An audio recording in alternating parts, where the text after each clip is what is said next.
This month's book is The Undoing Project by Michael Lewis. It's the story of two highly influential psychologists, Daniel Kahneman and Amos Tversky, if I'm pronouncing those names correctly. Their work together laid the foundation for what is now called behavioral economics, which is the study of how people actually make decisions, not how perfectly rational models assume they should.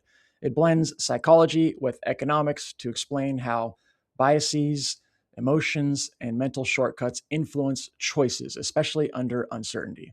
The key takeaway from the book is that we humans are consistently bad at making decisions in uncertain environments, and investing is almost entirely an exercise in uncertainty.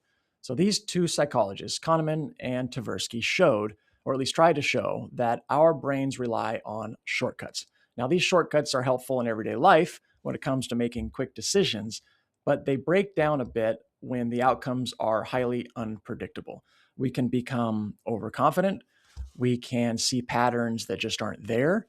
We might react emotionally to recent events, or we may feel losses much more intensely than we feel gains. In the investing world, those instincts or shortcuts are not just unhelpful, they can lead to some costly mistakes. This is why so many investors hurt themselves by selling after a market decline, or chasing what's recently worked, or second guessing a sound long term investment plan. It's not because investors are foolish, it's because our brains are wired in a way that makes disciplined investing rather difficult.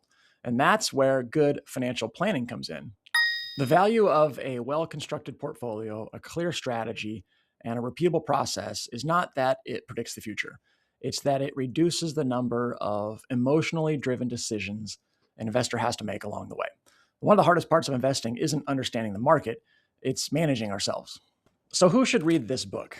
Well, first off, Michael Lewis is a gifted storyteller, so it certainly has that working in its favor. If you haven't already explored psychology or decision making, or you just want more insights into why smart people make poor decisions, then you would likely enjoy this book. All right, that's it. One book, one takeaway. Next month, we have Beyond the Grave by Jeffrey Condon. All right, see you in March.